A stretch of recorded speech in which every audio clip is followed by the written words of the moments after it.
Blue flowers growing by the purple pond.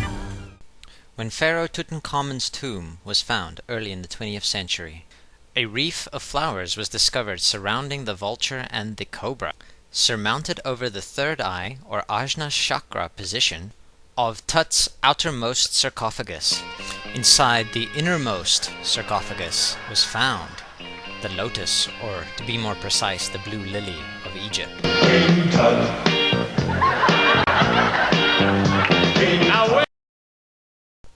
This fascinating sculpture was found inside the tomb of King Tutankhamun, showing the young king with an abnormally large cranium rising from the lotus or the lily.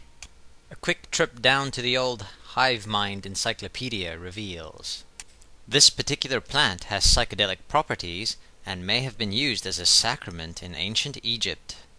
I have speculated before that Atlantis is merely a metaphor for a bygone age where mankind lived in harmony with psychedelic substances. A magical and spiritual Atlantis, as opposed to a material and technological one. Here we see everybody's favorite chief architect, mason, Pharaoh Amenhotep IV, Akhenaten. Akhenaten is possibly the historical face of Moses or Aaron and the great monotheistic patriarch of Masonry, Judaism, Christianity, and Islam. Just like his kin, Tutankhamun, Akhenaten had a thing for portraying his family with elongated craniums, distorted limbs, and almond-shaped eyes. Other shared interests include the psychedelic blue lily or lotus of Egypt. Seen prominently displayed on this wall carving underneath the rays of Akhenaten's solar god, the Aten. The distinctive manner in which the Egyptians portrayed visually the shape of the lotus or the blue lily, the bud of the flower opening with 3 distinct prongs, and also shown in groupings of 3 plants, 1 flowering in the center and 2 buds on either side, may very well have been a very big part of the symbolic progenitor of the winged solar orb and the fleur-de-lis. Egyptian architecture is also replete with lotus and papyrus-style capital pillars. We can distinguish between those with open and closed buds. The flowering of the plant has a telling cycle involving the rising of the bud from below the water to open at a stage in the morning and close in the later hours of the afternoon. This cycle is firmly connected to, and might be the originator of, the primordial mound mythology, but certainly connected the lily to the movement of the cycles of the sun in the ancient Egyptian mind. This relationship between the lotus and the sun gives us another reason to view the winged orb symbol as intimately related to the plant in question. By logical extension, we can connect the staff of Thoth, Hermes, to the lotus, seeing as the staff or wand is just another version of the winged solar disk. This idea is by no means a stretch, and we find Aleister Crowley's Thoth deck overtly connecting the lotus and the wand, and even the twin spiraling animal theme here mimicking, and I currently believe illuminating, the true origins of the caduceus. Again, we see the lotus and Thoth in his ibis animal incarnation. And even further, the Empress card shows the plant in close proximity to both likely candidates for the intended symbolism evoked by the mysterious fleur-de-lis, the lotus and the bee. Atlantis is often portrayed as having a connection to pyramids. This artist in particular has given us a lot of clues to unravel the mystery of the deluge and Atlantis. We find pyramids and lotus capital styled pillars, further even an alder-type gentleman with a staff. And of course the ever-pervasive, overarching meta-theme of flooding and water. The pyramids of the Giza Plateau in Egypt, the psychedelic secrets of Hermes' staff, and their associated histories and creation myths easily cover the themes of Atlantis and the deluge, and vice versa. Atlantis in this context becomes merely the Giza Plateau and the primordial mound legend, rising from the chaotic ocean, rolled into one single narrative, primarily finding its origins in the observation of the cycles of the blue lily. It seems likely that the annual flooding of the Nile, and depending on the disputed age of the pyramids, even possibly the melting of glaciers from the last ice age might have contributed to this submerged pyramid theme.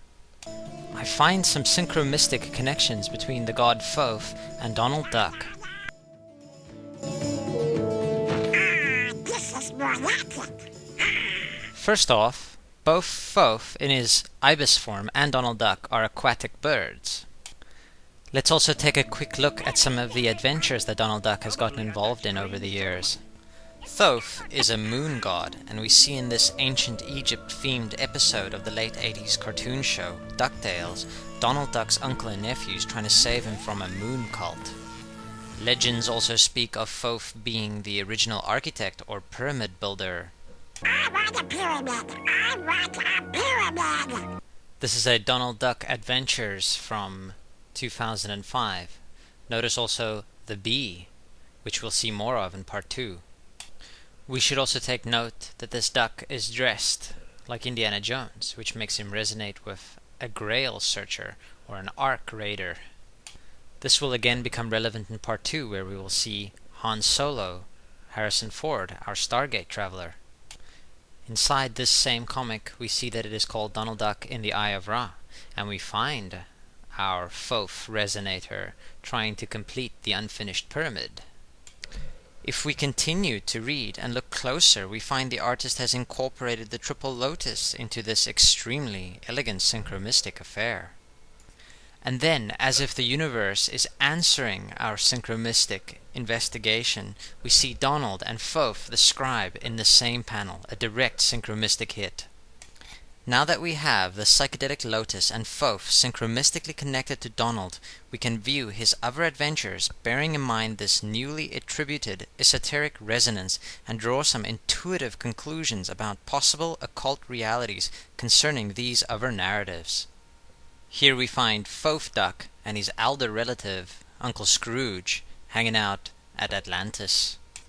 Inside this 1954 comic book, we see a fishman Atlantean giving Huey and Dewey a lesson in history, and as is often the case when we learn how to look at these popular culture syncs, it is a far more accurate account than one you're likely to find in a textbook. Donald's nephews have not made their final appearance in these series of videos. A new Hollywood film will help illuminate the ancient Egyptian origins and Giza influence in the biblical story of Noah, another version of the Atlantean or Giza/Lotus deluge metatheme.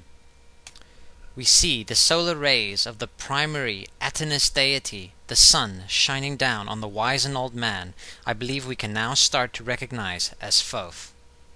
The pairs of animals seem most likely to be the zodiac, connected in some forgotten way perhaps to Gemini, and resonate Thoth Hermes, twin-coiled serpent staff.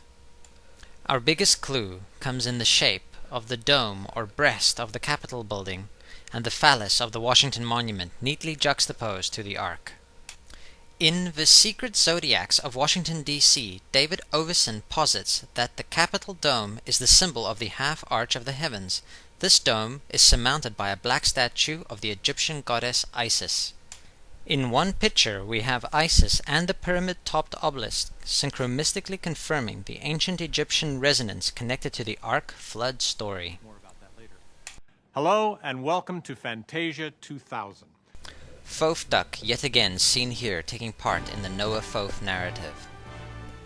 The traditions of the Ark as a cuboid shape connects the structure back to the sacred Abrahamic holiest of holies worship, evolved, in my current opinion, from the initially secret knowledge of the shape of the Great Pyramid's king's chamber. For more information on the occult use of the cuboid shape, see the 9/11 Stargate and the Cuboid Stargate videos. And now for the rub. The sphere sculpture at the World Trade Center was intended by the complex architect to represent the Kaaba at Mecca, another Abrahamic Giza-descended cuboid. Finding Donald having an adventure inside the World Trade Center in this Finnish comic from 1990 brings Atlantean Thoth pyramid builder resonance into the 9/11 mega ritual. Eerily, everything comes neatly together in this 1997 translated into English Swedish Disney comic where the light emanating cuboid of Donald's Uncle Scrooge's money bin smashes through the central holiest of holies or middle pillar representing space of the Twin Towers and causes it to collapse.